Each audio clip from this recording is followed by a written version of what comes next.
ഇന്ന് മുൻ മന്ത്രി കെ.എം. മാണിയുടെ 5ാം ചരമവാർഷിക ദിനം ആണ്. കെ.എം. മാണിയുടെ കല്ലറയിൽ കുടുംബാംഗങ്ങളും കേരള കോൺഗ്രസ് ജോസഫ് വിഭാഗം നേതാക്കളും പ്രാർത്ഥന നടത്തിയിരുന്നു. നമുക്കറിയാം, കേരള രാഷ്ട്രീയത്തിലെ കുലപതികളിൽ ഒരാളായിരുന്നു കെ.എം. മാണി എന്നുള്ളത്. വളരും തോറും വളരും എന്നുമായിരുന്നു അദ്ദേഹം കേരള കോൺഗ്രസിനെ കുറിച്ച് വിശേഷിപ്പിച്ചത്. ഒരു തെരഞ്ഞെടുപ്പ് കാലഘട്ടത്തിൽ മാണിയുടെ ഓർമ്മദിനം കടന്നു പോകുമ്പോൾ വീണ്ടും കേരള കോൺഗ്രസ് സജീവ ചർച്ചയായി തന്നെ നിൽക്കുകയാണ്. അതിന് കാരണം ജോസഫ് വിഭാഗം നേതാവായ സജി മഞ്ഞക്കടമ്പിലിന്റെ കഴിഞ്ഞ ദിവസത്തെ രാജിയായിരുന്നു. സജിക്ക് പിന്നാലെ കേരള കോൺഗ്രസ് ജോസഫ് ഗ്രൂപ്പിൽ രാജി തുടരുകയാണ്. പാലായിൽ നിന്നുള്ള സംസ്ഥാന ജനറൽ സെക്രട്ടറി പ്രസാദ് ഉരുളികുന്നം ആണ് രാജിവെച്ചത്. സജിക്കൊപ്പം പാർട്ടിയിൽ എത്തിയ പ്രമുഖനായ നേതാവാണ് പ്രസാദ്. മാണി ഗ്രൂപ്പിൽ നിന്ന് പോയവർക്ക് മടങ്ങി വരേണ്ടി വരുമെന്നും ജോസഫ് ഗ്രൂപ്പിൽ നിന്ന് കൂടുതൽ പേർ രാജിവെക്കുമെന്നുമാണ് മന്ത്രി റോഷി അഗസ്റ്റിൻ ഇതിനോട് പ്രതികരിച്ചത്. കേരള കോൺഗ്രസ് ശക്തി പ്രാപിക്കും. ഇന്ന് പാർട്ടിയുടെ ചെയർമാൻ ശ്രീ ജോസ് കെ മാണിയുടെ നേതൃത്വത്തിൽ ഞങ്ങൾ ഒറ്റക്കെട്ടായി. ഞങ്ങൾക്കൊരു കാര്യമേ ഉള്ളൂ, കേരള പൊതുസമൂഹത്തിൽ കേരള കോൺഗ്രസിൻ്റെ പ്രസക്തി നഷ്ടമാകരുത്. ഒരു വലിയ ജനവിഭാഗം ഞങ്ങളെ പ്രതീക്ഷിക്കുന്നുണ്ട്, ഞങ്ങളെ കരുതുന്നുണ്ട്. അങ്ങനെ ചിന്തിച്ചവരൊക്കെ മടങ്ങി വരുന്നൊരു രാഷ്ട്രീയ പശ്ചാത്തലം ഇവിടെ മാത്രമല്ല, കേരളമെമ്പാടും കാണാം. 1-2 പേരല്ല, ആയിരക്കണക്കിന് അറിയപ്പെടുന്നവരുടെ പേരുകൾ മാത്രം നമ്മൾ മീഡിയയിലൂടെ കാണുന്നു. അറിയപ്പെടാത്ത ആയിരങ്ങൾ പാർട്ടി മെമ്പർഷിപ്പ് എടുത്ത് പാർട്ടിയിലേക്ക് ചേർന്നുകൊണ്ടിരിക്കുന്നു. എക്കാലത്തും അത്തരം കാര്യങ്ങളെ നല്ല നിലയിൽ കണ്ടിട്ടുള്ളതും സ്വീകരിച്ചിട്ടുള്ളതും അതിനേക്കാൾ ഉപരിയായി ഒറ്റ ഘട്ടമായി ഒരുമിച്ച് നിന്ന് മുന്നോട്ട് പോയിട്ടുള്ളതുമായ ചരിത്രമാണ് കേരള കോൺഗ്രസിനുള്ളത്. അതേസമയം സജി മഞ്ഞക്കടമ്പിൽ രാജിവെച്ചത് പെട്ടെന്നുള്ള വികാരത്തിന്റെ പുറത്താണ് എന്നാണ് പി.ജെ. ജോസഫ് പറയുന്നത്. മറ്റടിസ്ഥാനപരമായ കാരണങ്ങൾ ഒന്നുമില്ല എന്നും അദ്ദേഹം പറഞ്ഞു. സജി തിരിച്ചു വന്നാൽ സ്വീകരിക്കുമെന്നും പി.ജെ. ജോസഫ് പറയുന്നു. ഇല്ലില്ല, അങ്ങനെ അതിൻ്റെ പേരിൽ ആരും പോയിട്ടില്ല. ചില വികാരപ്പെട്ടു പോയി എന്നപ്പുറത്ത് അതിനൊന്നുമില്ല, അടിസ്ഥാനപരമായ ഒരു കാര്യമില്ല.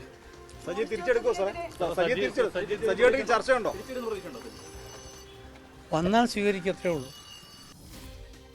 ശ്രീജിത്ത് വാർത്തയുടെ വിശദാംശങ്ങളുമായി ചേരുന്നുണ്ട്. ശ്രീജിത്ത്, ഇപ്പോഴും ഈ രാജി തുടരുന്ന ഒരു പശ്ചാത്തലം എന്ന് വിലയിരുത്താനാകുമോ? കൂടുതൽ നേതാക്കൾ സജിയെ പിന്തുടരുമോ?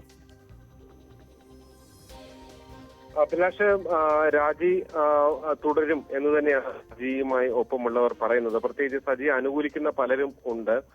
സ്വാഭാവികമായും അവരുടെ രാജിയിലേക്ക് കാര്യങ്ങൾ എത്തുമോ എന്നുള്ളതാണ് തീർച്ചയായും കാത്തിരുന്ന് തന്നെ കാണേണ്ടത്. തീർച്ചയായും സജിക്കൊപ്പം വന്നവർ പൊക്കോട്ടെ എന്ന നിലപാട് തന്നെയാണ് കേരള കോൺഗ്രസ് ജോസഫ് വിഭാഗവും സ്വീകരിക്കുന്നത്. കാരണം പ്രത്യേകമായി അവരെ അനുനയിപ്പിക്കാനുള്ള ശ്രമങ്ങൾ ഒന്നും ഇല്ല. എന്തായാലും ഇന്ന് സംസ്ഥാന ജനറൽ സെക്രട്ടറിയാണ് പ്രസാദ് ഉരുളികുന്നം. സജിയുമായി ഏറെ അടുത്ത് നിൽക്കുന്ന ആളാണ്. അജിത് മുദ്രമലയെ പോലുള്ള മുൻ സംസ്ഥാന അധ്യക്ഷന്മാരുണ്ട്. യൂത്ത് ഫ്രണ്ടിന്റെ ജില്ലാ പഞ്ചായത്ത് അംഗമാണ് അദ്ദേഹം. അത്തരത്തിലുള്ളവർ സജീവമായി ചേർന്ന് നിൽക്കുന്നവരാണ്. അദ്ദേഹം എന്നുള്ളത് ഇനിയും വ്യക്തമായിട്ടില്ല. എന്തായാലും വരും ദിവസങ്ങളിലും ഇങ്ങനെ കൂടുതൽ ആളുകളെ അവിടെ നിന്ന് കൊണ്ടുവരിക, അതിനുശേഷം ഒരു ശക്തി പ്രകടനമൊക്കെ നടത്തി നിലപാട് പ്രഖ്യാപിക്കുക, ഇതാണ് സജിയെ സംബന്ധിച്ച് സജിയുടെ ഒരു നീക്കം എന്നാണ് മനസ്സിലാക്കാൻ സാധിക്കുന്നത്. അതിനിടെയാണ് ഇപ്പുറത്തേക്ക് എമ്മിലേക്ക് കൊണ്ടുവരാനുള്ള ശ്രമങ്ങൾ അവർ നടത്തുന്ന. റോഷി അഗസ്റ്റിൻ ഫലത്തിലൊരു സ്വാഗതമോതുക തന്നെയാണ് ഇന്ന് ചെയ്തിരിക്കുന്നത്. വാർത്തയുടെ വിശദാംശങ്ങളാണ് ശ്രീജിത്ത് നൽകിയത്. തിരുവനന്തപുരത്തേക്ക് വരുമ്പോൾ തിരുവനന്തപുരത്തെ UDF സ്ഥാനാർത്ഥി ശശി തരൂരിന്റെ പ്രചാരണ വാഹനം ഇന്നും തടഞ്ഞു നിർത്തി പ്രതിഷേധം ഉണ്ടായിരിക്കുകയാണ്. ഇന്നലെ രാത്രിയായിരുന്നു വാഹനം തടഞ്ഞു നിർത്തിയത്. ഇന്നലെ രാത്രി മണ്ണന്തലയിലാണ് വാഹനം തടഞ്ഞത്. പാർട്ടിക്കുള്ളിലെ പ്രശ്നങ്ങളുടെ തുടർച്ചയായാണ് സംഭവം. മുൻ MLA MA വാഹിദാണ് ഇതിന് പിന്നിൽ എന്നാണ് ആരോപണം. ശശി തരൂരിനെ പിടിച്ച് തള്ളിയതായും ആരോപണം ഉണ്ട്. ശശി തരൂർ മടങ്ങിയതിന് പിന്നാലെ കൂട്ടത്തല്ലും ഉണ്ടായി.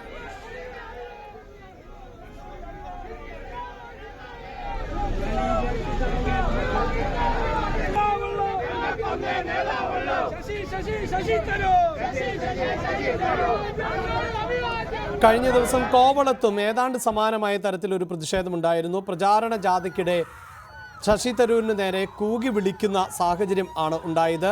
അവിടെ തരൂർ വാഹനത്തിൽ നിന്ന് ഇറങ്ങിയില്ല എന്നതായിരുന്നു പ്രതിഷേധത്തിന് കാരണം എന്നാണ് പറയുന്നത്. തരൂരിനെ വാഹനത്തിൽ നിന്ന് ഇറങ്ങാൻ അനുവദിക്കാതിരുന്നത് കോവളം MLA M വിൻസെന്റ് ആയിരുന്നു എന്നും ആണ്. ഈ പ്രതിഷേധം, ഈ കൂവൽ വിൻസെന്റിന് നേരെയായിരുന്നു എന്നുമായിരുന്നു ആക്ഷേപം. എന്തായാലും തുടർച്ചയായി ഈ ശശി തരൂരിൻ്റെ പ്രചാരണത്തിനിടയിലുണ്ടാകുന്ന കല്ലുകടികൾ അത് കോൺഗ്രസിന് തലവേദനയാകുന്ന സാഹചര്യമാണ് ഉള്ളത്. അതേസമയം തിരുവനന്തപുരത്ത് നിന്ന് തന്നെ ഉയരുന്ന മറ്റൊരു ആക്ഷേപം തിരുവനന്തപുരം ലോക്സഭാ മണ്ഡലത്തിൽ പുതിയ വിവാദത്തിന് വഴിവെച്ചിട്ടുണ്ട്. തോൽവി മുന്നിൽ കണ്ട് ന്യൂനപക്ഷ വോട്ടുകൾ കോൺഗ്രസ് ഇടത് സ്ഥാനാർത്ഥികൾക്ക് മറിച്ചു നൽകുന്നു എന്നാണ് ആരോപണം. തീരദേശത്തെ ക്രിസ്ത്യൻ ന്യൂനപക്ഷ വോട്ടുകൾ നിർണായകമായ മണ്ഡലത്തിൽ പുതിയ ആരോപണം വലിയ ചർച്ചകൾക്ക് വഴിവെച്ചിരിക്കുകയാണ്. കോൺഗ്രസിനുള്ളിൽ ശശി തരൂരിനെതിരെ ഒരു വിഭാഗം രംഗത്തെത്തുന്നതിന് ഇടെയാണ് ഇത്തരത്തിൽ ഒരു ആരോപണം ശക്തമാകുന്നത്. തെരഞ്ഞെടുപ്പ് പ്രവർത്തനങ്ങളിൽ വീഴ്ചയുണ്ട് എന്ന് നേരത്തെ തന്നെ ആക്ഷേപം ഉണ്ടായിരുന്നു. കോൺഗ്രസിനെതിരെ വോട്ടുമറിക്കൽ ആരോപണവുമായി BJP-യാണ് രംഗത്ത് എത്തിയിട്ടുള്ളത്. ഈ പിന്തുണയിലും ഈ മുന്നോട്ടുള്ള പ്രയാണത്തിലുമൊക്കെ തന്നെ ആശങ്കാകുലരായിട്ടുള്ള UDF, പ്രത്യേകിച്ചും UDF സ്ഥാനാർത്ഥി സമൂഹത്തെ മുഴുവൻ അടച്ചാക്ഷേപിക്കുന്ന തരത്തിലുള്ള സമീപനമാണ് ഈ തെരഞ്ഞെടുപ്പ് രംഗത്ത് കാണിക്കുന്നത്. അദ്ദേഹം കഴിഞ്ഞ ദിവസം പറഞ്ഞു, രാജീവ് ചന്ദ്രശേഖർ സാമുദായിക സംഘടനകൾക്ക് പണം നൽകുന്നു എന്ന് പറഞ്ഞു. ഒരു സാധാരണക്കാരൻ, ഒരു സാധാരണ മന്ത്രി ഇവിടെ ഒന്ന് മത്സരിച്ചപ്പോൾ തന്നെ തെരഞ്ഞെടുപ്പിന് ഇനിയും 20 ദിവസം അവശേഷിക്കുമ്പോൾ ആ സ്ഥാനാർത്ഥിക്കെതിരെ അടിസ്ഥാനരഹിതമായ ആരോപണങ്ങൾ ഉന്നയിച്ചിരിക്കുകയാണ്. UDF സ്ഥാനാർത്ഥി അങ്ങനെ പറഞ്ഞുവെങ്കിൽ അദ്ദേഹം അത് തെളിയിക്കാൻ ബാധ്യസ്ഥനാണ്. അതിന്റെ തെളിവുകൾ സമൂഹത്തിൽ അദ്ദേഹം കാട്ടണം. അല്ലെങ്കിൽ ശക്തമായ നിയമ നടപടി UDF സ്ഥാനാർത്ഥി നേരിടേണ്ടി വരും എന്നുള്ള ഒരു മുന്നറിയിപ്പ് ഞങ്ങൾ നൽകിയിരുന്നു. സംഭവ സഭയിലെ പ്രഗത്ഭന്മാർ ഇവരൊക്കെ തന്നെ, വിവിധ ക്രൈസ്തവ മത മേലധ്യക്ഷന്മാർ ഇവരൊക്കെ തന്നെ രൂപം കൊടുത്തതും ഇവരൊക്കെ തന്നെ മുന്നോട്ട് നയിക്കുന്നതുമായിട്ടുള്ള സാമുദായിക സംഘടനകളാണ് ഇവിടെ ഉള്ളത്. ആ സംഘടനകളെയൊക്കെ തന്നെ പണം കൊടുത്ത് സ്വാധീനിക്കാൻ ഒരു സ്ഥാനാർത്ഥി ശ്രമിക്കുന്നു എന്ന് പറയുന്നത് അങ്ങേയറ്റം തന്നെ തെരഞ്ഞെടുപ്പ് ചട്ടങ്ങളുടെ ലംഘനമാണ്. UDF സ്ഥാനാർത്ഥി ശക്തമായ നിയമ നടപടികൾ നേരിടേണ്ടി വരും. മാത്രവുമല്ല, ആ സംഘടനകളെ തന്നെ അധിക്ഷേപിക്കലാണ്, അപമാനിക്കലാണ്. ഇത് പറഞ്ഞിട്ട് സ്ഥാനാർത്ഥി, അദ്ദേഹം പറഞ്ഞ വ്യക്തി ഈ നേതാക്കന്മാരെല്ലാം കാണാൻ പോകുന്നുണ്ടല്ലോ. UDF-ലുള്ള ന്യൂനപക്ഷ വോട്ടുകൾ LDF-ൽ എത്തിക്കുവാനുള്ള ഒരു ആലോചന UDF-നുള്ളിൽ നടക്കുന്നതായിട്ട് UDF പ്രവർത്തകർ തന്നെ വിവരം തരുന്നുണ്ട്. തിരുവനന്തപുരത്ത് BJP-യുടെ കോൺഗ്രസിന് നേരെയുള്ള ആരോപണം ഇതാണ് എങ്കിൽ തൃശ്ശൂരിൽ കോൺഗ്രസുകാരെ അപ്പാടെ പാർട്ടിയിലേക്ക് എത്തിക്കുകയാണ് BJP. തൃശ്ശൂരിൽ 50-ലധികം യൂത്ത് കോൺഗ്രസ് പ്രവർത്തകർ BJP-യിലേക്ക് എത്തും എന്നാണ് സൂചന. മണ്ഡലം ഭാരവാഹികൾ അടക്കം ഉള്ളവർ ആണ്. K. കരുണാകരൻ അന്ത്യവിശ്രമം കൊള്ളുന്ന മുരളി മന്ദിരത്തിൽ വെച്ച് BJP-യിൽ അംഗത്വം എടുക്കുന്നത്. പത്മജ വേണുഗോപാൽ യൂത്ത് കോൺഗ്രസ് പ്രവർത്തകരെ BJP-യിലേക്ക് സ്വീകരിക്കും എന്നാണ് വിവരം. നേരത്തെ ഏതാണ്ട് 11 മണിയോടുകൂടി അംഗത്വം സ്വീകരിക്കും എന്നാണ് അറിഞ്ഞിരുന്നത്. അവിടെ വലിയ പ്രതിഷേധത്തിന് സാധ്യതയുണ്ട് എന്ന റിപ്പോർട്ടുകളടക്കം പുറത്തു വരുന്നുണ്ട്.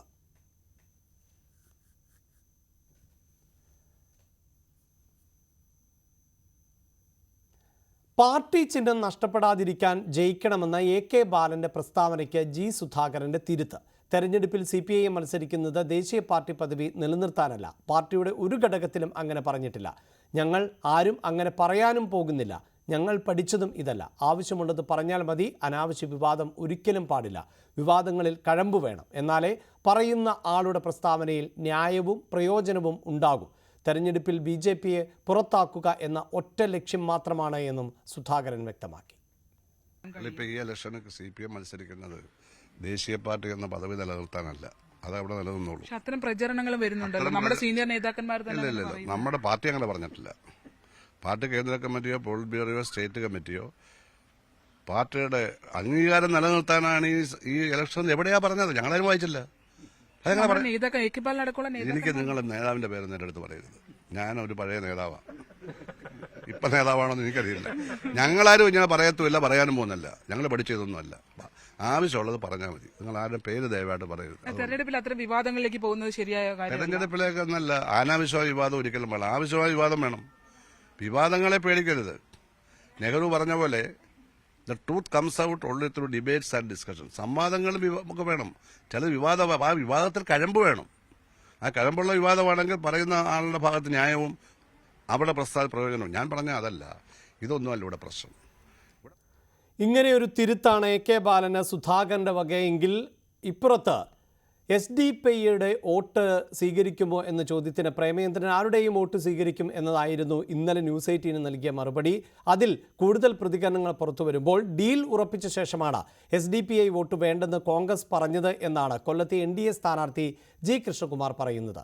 കോൺഗ്രസ് അധികാരത്തിൽ എത്തിയാൽ PFI നിരോധനം നീക്കും എന്ന സന്ദേശമാണ് നൽകുന്നത് എന്നും അദ്ദേഹം പറയുന്നുണ്ട്. അല്ല, അനുകൂലമല്ലാത്തത് കൊണ്ടാണ് എനിക്ക് ആരുടെ വോട്ടും ഞാൻ സ്വീകരിക്കുന്നത് പറയുന്നത്. കാരണം നന്മ ആഗ്രഹിക്കുന്ന, രാജ്യപുരോഗതി ആഗ്രഹിക്കുന്ന, നരേന്ദ്രമോദിയുടെ വീക്ഷണങ്ങൾ അതുപോലെ ഇവിടെ വരണമെന്ന് ആഗ്രഹിക്കുന്ന ജനങ്ങൾ ഇത്തവണ NDA സ്ഥാനാർത്ഥി ഇവിടെ നിന്ന് വിജയിപ്പിക്കുന്നു ഉറപ്പുള്ളതുകൊണ്ടാണ് ഇത്തരം ചിത്രശക്തികളുടെ വോട്ട് രണ്ട് കൈ നീട്ടി സ്വീകരിക്കുന്നത്. നമ്മൾ കുറച്ച് പുറകോട്ടൊന്ന് പോകണം. കർണാടകത്തിൽ കോൺഗ്രസ് ഭരണം വന്നപ്പോൾ ആദ്യം ചെയ്ത ഒരു പ്രവൃത്തികളൊന്ന് വികസനവുമായി ബന്ധപ്പെട്ടല്ല. ഈ കൊല്ലം ജില്ലയിൽ തീവ്രവാദത്തിൻ്റെ വിത്ത് പടർന്ന, അതായത് വിത്തിട്ട് ഇവിടെ ഏറ്റവും കൂടുതൽ വളർത്തിയ മദിനി എന്ന വ്യക്തിയെ ജയിലിൽ നിന്ന് പുറത്തു കൊണ്ടുവരാനുള്ള ബില്ല് പാസ്സാക്കുക എല്ലാവരും കൂടി ചേർന്ന് കോൺഗ്രസ്. അതേ UDF സെറ്റപ്പിനകത്ത് നിൽക്കുന്നൊരു വ്യക്തിയാണ് ശ്രീ പ്രേമചന്ദ്രൻ. ഈ കോൺഗ്രസ് വേണ്ടെന്നൊക്കെ പറയുന്നില്ല, അത് 2 ദിവസം കഴിഞ്ഞ് ആലോചിച്ചെടുത്തിട്ട് ഒരു ഡീൽ ഉണ്ടാക്കിയതിന് ശേഷം ഉണ്ടാക്കിയ ഇതാണ്. അപ്പോൾ പ്രേമചന്ദ്രന് വ്യക്തമായിട്ട് മനസ്സിലായിരിക്കുന്നു ഇത്തവണ ഇദ്ദേഹം ഇവിടെ പരാജയം മണത്തു തുടങ്ങി. ഏത് തരത്തിലുള്ള വോട്ടുകളും പിടിക്കുക. കാരണം ഇതുവരെ അദ്ദേഹത്തിന് വോട്ട് ചെയ്തിരുന്ന മനസ്സിലാക്കി പ്രേമചന്ദ്രനെ വിജയിപ്പിച്ചിട്ട് ഇവിടെ ഒന്നും നേടാനില്ല. അപ്പോൾ വോട്ടുകൾ കുറയുന്നു എന്നുള്ള പരാജയം വന്നപ്പോഴത്തേക്ക് ഏത് തീവ്രവാദ ശക്തിയുടെ വോട്ടും ഞാൻ വാങ്ങിക്കും. ഇതാണിത്. അതായത് ഇതിൽ നിന്ന് പോകുന്ന സന്ദേശം എന്ന് വെച്ച് കഴിഞ്ഞാൽ ഇവിടെ നിരോധിക്കപ്പെട്ട PFIയെയും അതിൻ്റെ നേതാക്കളെയും ആ നിരോധനം പിൻവലിക്കും, അവരുടെ നേതാക്കളെ തിരിച്ചു കൊണ്ടുവരും, കേരളത്തിൽ അരാജകത്വത്തിന് വഴിയുണ്ടാക്കുന്നതാണ് ഈ പ്രസ്താവനയിലൂടെ സാധാരണ ജനങ്ങൾ മനസ്സിലാക്കുന്നതാണ്. അങ്ങനെ പ്രേമചന്ദ്രന് എതിരെയാണ് കൃഷ്ണകുമാർ രംഗത്ത് വരുന്നത് എങ്കിൽ പ്രേമചന്ദ്രനെയും കൃഷ്ണകുമാറിനെയും ഒക്കെ തോൽപ്പിക്കും എന്ന പ്രതീക്ഷയാണ് M. മുകേഷ് പങ്കുവയ്ക്കുന്നത്. 7.5 വർഷം മുമ്പ് മണ്ഡലത്തിൽ താൻ ചെയ്ത വികസനം ആർക്കും കണ്ടു മനസ്സിലാക്കാവുന്നതാണ്. കൊല്ലത്തേത് രാഷ്ട്രീയ മത്സരമല്ല എന്ന UDF സ്ഥാനാർത്ഥിയുടെ വിമർശനം കലാകാരന്മാരെ വില കുറച്ച് കാണുന്നതുകൊണ്ടാണ് എന്നും മുകേഷ് ന്യൂസ് 8നോട് പറഞ്ഞു. കൊല്ലത്ത് തെരഞ്ഞെടുപ്പ് പ്രചാരണം ഉച്ചസ്ഥായിയിലേക്ക് കടക്കുകയാണ്. നമുക്കൊപ്പം ഇപ്പോഴുള്ളത് ഇടതുപക്ഷ സ്ഥാനാർത്ഥി M. മുകേഷാണ്. മുകേഷിനോട് ചോദിക്കാം. മുകേഷ് ഏട്ടാ, നമ്മൾ കൃത്യം 1 മാസം മുമ്പാണ് കാണുന്നത്. തികഞ്ഞ ആത്മവിശ്വാസത്തിലായിരുന്നു ആദ്യം പ്രചരണം തുടങ്ങിയതായിരുന്നു. ഇപ്പോൾ 1 മാസം പിന്നിട്ടിരിക്കുന്നു. ചിത്രം പൂർണ്ണമാണ്. ഇപ്പോഴെന്താ പറയാൻ? അല്ലേ, അന്ന് ഞാൻ അത്ര ആത്മവിശ്വാസം ഉണ്ടെന്നുള്ളത് പൂർണ്ണമായും ഉൾക്കൊണ്ട് പറഞ്ഞതല്ല. ഇന്ന് ഉൾക്കൊണ്ട് പറയുന്നു. തികഞ്ഞ ആത്മവിശ്വാസം. കാര്യം ഈ സാധാരണ ആൾക്കാർ നമ്മൾ ചെല്ലുമ്പോൾ സ്വീകരണ പരിപാടികളെല്ലാം ഒരുമാതിരി സെക്കൻഡ് റൗണ്ട് കഴിഞ്ഞ് ഇനി ഒരു റൗണ്ട് കൂടെ ഉള്ളൂ. അവരുടെ ഒരു ആവേശം, അതിനകത്ത് കാപട്യമില്ല. അവരുടെ സത്യസന്ധത, അവരുടെ കണ്ണിലെ തിളക്കം, ചിരി, സംസാരം, ഹാരമണിയിക്കൽ, ഇതെല്ലാം ഒരു അഭിനേതാവെന്ന നിലയിലും ലോകം പരിചയം നമുക്ക് കിട്ടിയ നിലയിലും ഞാൻ വിലയിരുത്തുമ്പോൾ അതിനകത്തൊന്നും ഒരിക്കലും അവർക്ക് കള്ളം കാണിക്കാൻ പറ്റില്ല. ഭയങ്കര ആത്മവിശ്വാസത്തിലാണ് പ്രചരണം. ഇങ്ങനെ മുന്നോട്ട് പോകുമ്പോൾ എല്ലായിടത്തും M. മുകേഷ് ആദ്യം പ്രചരണം തുടങ്ങുന്നു, ആദ്യം നാമനിർദ്ദേശ പത്രിക സമർപ്പിക്കുന്നു. അപ്പോൾ ഈ പോളിംഗ് ആരംഭിച്ച് അല്ലെങ്കിൽ കൗണ്ടിങ് ആരംഭിച്ച് ആദ്യം വിജയം പ്രഖ്യാപിക്കുന്ന മണ്ഡലങ്ങളിലൊന്നാകുമോ പോലും? അതെല്ലാം നമ്മൾ അങ്ങനെ പറയാൻ പാടില്ല. അതെല്ലാം LDFകാർ പറയാൻ പാടില്ലാത്ത കാര്യങ്ങളാണ്. അതൊക്കെ മറ്റുള്ളവർ പറഞ്ഞോട്ടെ. 7:30-ക്ക് 8:30-ക്ക് എന്നൊക്കെ കുറേ പറഞ്ഞ് ഇത് എത്ര കാലമായിട്ട് പറയുന്നു. ഞാൻ രാഷ്ട്രീയത്തിൽ വന്നപ്പോൾ തന്നെ 2 പ്രാവശ്യവും നിയമസഭയിൽ നിന്നപ്പോൾ തന്നെ ഇത് ഇദ്ദേഹത്തിന് കെട്ടിവെച്ച കാശെന്ന് പറഞ്ഞ് തുടങ്ങി. പിന്നീട് വൻഭൂരിപക്ഷമായി, പിന്നീട് നേരിയ ഭൂരിപക്ഷമായി, പിന്നെ ഇഞ്ചോടിഞ്ച് മത്സരമായി. അവസാനം റിസൾട്ട് വന്നപ്പോഴത്തേക്ക് എത്രയോ പിന്നിലായിരുന്നു അവർ. അങ്ങനെ റിസൾട്ട് വരുമ്പോൾ തനിക്ക് അനുകൂലമാകും എന്ന് തന്നെ മുകേഷ് ഉറപ്പിച്ചു പറയുകയാണ്. എന്നാൽ ദേശീയ തലത്തിൽ BJPക്കുള്ള ഏക ബദൽ കോൺഗ്രസ് നേതൃത്വത്തിലുള്ള സർക്കാരാണ് എന്നാണ് പൊന്നാനിയിലെ UDF സ്ഥാനാർത്ഥി അബ്ദുൾ സമദാനിയുടെ അവകാശവാദം. ഇന്ത്യ മുന്നണിയുടെ നേതൃത്വത്തിൽ രാഹുൽ ഗാന്ധി പ്രധാനമന്ത്രിയായി സർക്കാർ നിലവിൽ വരും എന്നും അദ്ദേഹം പറയുകയാണ്. ശ്രീ അബ്ദുൾ സമദാനിയാണ് നമുക്കൊപ്പം ചേരുന്നത്. എന്താണ് ഈ തെരഞ്ഞെടുപ്പിലെ പ്രധാനപ്പെട്ട മുന്നോട്ട് വെക്കുന്ന മുദ്രാവാക്യം? ഈ തെരഞ്ഞെടുപ്പിലെ പ്രധാനപ്പെട്ട പ്രമേയം എന്ന് പറയുന്നത് ഡൽഹിയിലൊരു മതേതര സർക്കാരിനെ കൊണ്ടുവരിക എന്നുള്ളത് തന്നെയാണ്. രാജ്യമാകെ ആഗ്രഹിക്കുന്നത് എന്തോ അത് തന്നെയാണ് UDFന്റെ മുമ്പിലുള്ളത്. രാജ്യത്തെ മതേതര സമൂഹം, രാജ്യത്തെ കഴിഞ്ഞ 10 വർഷമായിട്ടുള്ള ഭരണത്തിൽ പൊറുതിമുട്ടിയ വിവിധങ്ങളായിട്ടുള്ള ജനവിഭാഗങ്ങൾ, അതേതെന്ന് പറയണ്ട, കർഷകർ, തൊഴിലാളികൾ, തൊഴിൽ രഹിതരായ ചെറുപ്പക്കാർ, പ്രത്യേകിച്ച് ന്യൂനപക്ഷ പിന്നോക്ക വിഭാഗങ്ങൾ, അവരോടൊക്കെ ഉണ്ടായിട്ടുള്ള അവഗണനകൾ, വിവേചനങ്ങൾ, എല്ലാ വിഭാഗങ്ങളോടും. കർഷക സമരം ഇപ്പോഴും നടക്കുന്നു. ഒരു ഭാഗത്ത് വിലക്കയറ്റം രൂക്ഷം, പെട്രോള്, ഡീസൽ, ആർക്കാ ഒരു ഗുണമുണ്ടായത്? അപ്പോൾ ജനങ്ങൾ, അത് മാത്രമല്ല, അതിനേക്കാളൊക്കെ വളരെ പരമപ്രധാനമായിട്ടുള്ള സംഗതി ഇന്ത്യയുടെ ബഹുസ്വരത, ഇന്ത്യയുടെ സാംസ്കാരിക ബഹുത്വം, ഇന്ത്യൻ ഭരണഘടന ഉയർത്തിപ്പിടിക്കുന്ന തുല്യനീതി, സമത്വം, ഇതിനെതിരൊക്കെ വലിയ പരുക്കുണ്ടായിട്ടുണ്ട്. ആ പരുക്ക് പരിഹരിക്കണം. അതിനിങ്ങനെ ഒറ്റ വഴിയുള്ളൂ. ഈ തവണയെങ്കിലും, ഈ തെരഞ്ഞെടുപ്പിലൂടെയെങ്കിലും ഒരു സെക്കുലർ ഗവൺമെൻറ്റിന് അധികാരത്തിൽ കൊണ്ടുവരണം. അതിനുള്ളതായ യജ്ഞമാണ് ഇന്ത്യ അലയൻസ്. അതിന് വലിയ തോതിലുള്ള പിന്തുണ കിട്ടിക്കൊണ്ടിരിക്കുന്നു. രാജ്യത്തിൻ്റെ നാനാഭാഗത്തു നിന്ന് ഉത്തരേന്ത്യൻ സംസ്ഥാനങ്ങളിലൊക്കെ വളരെ പ്രത്യാശയുണർത്തുന്ന രീതിയിലാണ് ഇന്ത്യ അലയൻസിൻ്റെ മുന്നേറ്റം. അതിൽ കോൺഗ്രസിൻ്റെ നേതൃത്വത്തിലാണല്ലോ അതൊരു യാഥാർത്ഥ്യമല്ലേ. കോൺഗ്രസ് അല്ലേ വരേണ്ടത്. കോൺഗ്രസിൻ്റെ നേതൃത്വത്തിലുള്ള ഗവൺമെൻറ്റിൽ കഴിയൂ. കോൺഗ്രസിലെ അതിനുള്ള രാഷ്ട്രീയ ശക്തിയുള്ളൂ. രാഹുൽ ഗാന്ധിയാണ് പ്രധാനമന്ത്രിയായിട്ട്. അദ്ദേഹത്തിൻ്റെ നേതൃത്വത്തിലുള്ള ഒരു മാറ്റത്തിന് വേണ്ടി ജനങ്ങൾ കൊതിക്കുന്നു. പ്രതിപക്ഷ മുന്നണിയെ നയിക്കാൻ കോൺഗ്രസിനെ ശക്തിയുള്ളൂ, പ്രധാനമന്ത്രിയെ രാഹുൽ ഗാന്ധി തന്നെ എത്തും എന്ന വിശ്വാസമാണ് സമദാനി പങ്കുവെക്കുന്നത്. ഇപ്പോൾ ഏറ്റവും ഒടുവിൽ തെരഞ്ഞെടുപ്പുമായി ബന്ധപ്പെട്ട വിഷയം എത്തി നിൽക്കുന്നത് കേരള സ്റ്റോറിയിലാണ്. പ്രത്യേകിച്ച് ക്രിസ്ത്യൻ സഭകൾ ഞായറാഴ്ച ദിവസങ്ങളിൽ സൺഡേ സ്കൂളുകളിൽ, കുടുംബയോഗങ്ങളിലൊക്കെ ഈ സിനിമ പ്രദർശിപ്പിക്കുന്നതാണ് ഏറ്റവും പുതിയ രാഷ്ട്രീയ ചർച്ച. ഇങ്ങനെ പ്രദർശിപ്പിക്കുന്നത് കൃത്യമായ അറിവോടെയും ബോധ്യത്തോടെയുമാണ് എന്നാണ് അല്പസമയം മുമ്പ് ന്യൂസ് 18നോട് സഭാ പ്രതിനിധികൾ പറഞ്ഞത്. കേരള സ്റ്റോറി വിവാദത്തിന് പിന്നിൽ RSSന്റെ അജണ്ടയെന്നാണ് മുഖ്യമന്ത്രി പിണറായി വിജയൻ പറയുന്നത്. സംഘപരിവാർ ലക്ഷ്യമിടുന്നത് ന്യൂനപക്ഷങ്ങളെയാണ്. സംഘപരിവാർ ലക്ഷ്യമിടുന്നത് മുസ്ലിങ്ങളെ മാത്രമാണ് എന്ന് കരുതരുത്. RSSന്റെ ആഭ്യന്തര ശത്രുക്കൾ മുസ്ലിങ്ങളും ക്രിസ്ത്യാനികളുമാണ്. ഒരു വിഭാഗത്തെ മറ്റൊരു വിഭാഗത്തിനെതിരെ തിരിക്കുന്നത് RSSന്റെ കെണിയാണ് എന്നും മുഖ്യമന്ത്രി പറഞ്ഞു. RSSന്റെ അജണ്ടയാണ് സംഘപരിവാറിന്റെ അജണ്ടയാണ്. ആ സംഘപരിവാർ അജണ്ടയുടെ ഭാഗമായി മാറാതിരിക്കണം. കേരളത്തിന്റെ കഥയാണല്ലോ പറയുന്നത്. കേരളത്തിൽ എവിടെയാണ് ഈ തരത്തിലുള്ള കാര്യങ്ങൾ സംഭവിച്ചിട്ടുള്ളത്? പച്ച നുണ ഒരു നാട്ടിനെ അപകീർത്തിപ്പെടുത്താൻ ഭാവനയിൽ സൃഷ്ടിച്ച കുറേ കാര്യങ്ങൾ വെച്ചുകൊണ്ട് അവതരിപ്പിക്കലേ ഉണ്ടായിട്ടുള്ളത്. ആ അവതരിപ്പിച്ച കാര്യങ്ങളോട് രാജ്യത്ത് നമ്മുടെ നാട്ടുകാർ മാത്രമല്ലല്ലോ. അതേസമയം ലവ് ജിഹാദ് ഇപ്പോഴും നിലനിൽക്കുന്നുണ്ട് എന്ന് കോട്ടയത്തെ NDA സ്ഥാനാർത്ഥിയും BDJS നേതാവുമായ തുഷാർ വെള്ളാപ്പള്ളി പറയുകയാണ്. ലവ് ജിഹാദിൻ്റെ കണക്ക് എല്ലാ ബിഷപ്പുമാരുടെയും കൈവശം ഉണ്ട്. കേരള സ്റ്റോറി എല്ലാവരെയും കാണിക്കുകയാണ് വേണ്ടത്. കേരള സ്റ്റോറി റിയൽ സ്റ്റോറിയാണ് എന്നുമാണ് തുഷാർ വെള്ളാപ്പള്ളി പറയുന്നത്. തെരഞ്ഞെടുപ്പ് കാലത്തിൻ്റെ ആവേശത്തിലും ഓർമ്മയിലുമാണ് പത്തനംതിട്ടയിലെ മുതിർന്ന വോട്ടർ ആയ ചന്ദനപ്പള്ളി സ്വദേശി ശോശാമ സക്കറിയ. 102-ാം വയസ്സിലെ വിശ്രമ ജീവിതത്തിലും കൃത്യമായ രാഷ്ട്രീയവും ശോശാമയ്ക്കുണ്ട്. ഈ റിപ്പോർട്ടോടെ ഇലക്ഷൻ വൈബ്സ് പൂർണ്ണമാകുന്നു. നമസ്കാരം. പത്തനംതിട്ട മണ്ഡലത്തിലെ മുതിർന്ന വോട്ടറാണ് ശോശാമ സക്കറിയ. പ്രായം 102 കഴിഞ്ഞെങ്കിലും തിരഞ്ഞെടുപ്പ് ആവേശത്തിന് ഒട്ടും കുറവില്ല. 20-ാം വയസ്സിലാണ് ശോശാമ ആദ്യ വോട്ട് രേഖപ്പെടുത്തിയത്. അന്നു മുതൽ ഇന്നുവരെയുള്ള എല്ലാ തിരഞ്ഞെടുപ്പിലും മുടങ്ങാതെ വോട്ട് ചെയ്യുന്നുമുണ്ട്. കൃത്യമായ രാഷ്ട്രീയവുമുണ്ട്. ഈ സീനിയർ വോട്ടർ കോൺഗ്രസ് സ്ഥാനാർത്ഥിക്കാണ് വോട്ട് ചെയ്യുന്നത്. സത്യത്തിൽ ചെയ്യാനുള്ള കഴിവുണ്ട്, അന്ന് ചെയ്യും. ഇപ്പം പിന്നെ എങ്ങനോ ആരോ പറയുന്ന എന്ന് ഓർമ്മയില്ല. ഏത് പാർട്ടിക്ക് വോട്ട് ചെയ്യുന്നത്? ഏത് പാർട്ടിക്കാണ് വോട്ട് ചെയ്യുന്നത്? കോൺഗ്രസിന് ചെയ്തു. കോൺഗ്രസിന് വോട്ട് ചെയ്യും. രാഷ്ട്രീയ നേതാക്കളിൽ മുൻ മുഖ്യമന്ത്രി ഉമ്മൻചാണ്ടിയെയാണ് ഇഷ്ടം. ഉമ്മൻചാണ്ടിയുടെ വിയോഗം വേദനിപ്പിച്ചു. അയാൾ നല്ലൊരു മനുഷ്യനായിരുന്നു. അയാളെ ചത്തപ്പം വിഷമം കാണും. നല്ല സങ്കടമാണ്. പോയല്ലോ എന്നുള്ളൊരു വിഷമം. പ്രായത്തിന്റെ അവശതകൾ ഉണ്ടെങ്കിലും കാര്യമായ അസുഖങ്ങൾ ഒന്നുമില്ലെന്ന് മക്കൾ പറയുന്നു. അങ്ങനെയുള്ള കുഴപ്പങ്ങളൊന്നുമില്ല. ഇത്രയും അസുഖമാണെങ്കിൽ അമ്മ കൈ എങ്ങാണ്ടൊന്ന് ഒടിഞ്ഞപ്പോൾ ഒരു 10 ദിവസം എങ്ങാണ്ട് ആശുപത്രിയിൽ അഡ്മിറ്റ് ആയിട്ടുണ്ട് എൻ്റെ ഓർമ്മയിൽ. പിന്നെ ഈ കണ്ണ് ഓപ്പറേഷൻ ചെയ്യുന്ന സമയത്ത് പരിമലയിൽ 5 ദിവസം ആകാണ്ട്. ഇത്രയല്ലാതെ ആശുപത്രിക്ക് പോയിട്ടേ ഇല്ല. കൊച്ചുമക്കളോടൊപ്പം ക്രിക്കറ്റ് കാണുന്നതാണ് ഏറെ ഇഷ്ടം. 8 പതിറ്റാണ്ട് വോട്ട് ചെയ്ത ശോശാമയെ മുൻ ജില്ലാ കളക്ടർ ദിവ്യ S. അയ്യർ നേരിട്ടെത്തി അനുമോദിച്ചിരുന്നു.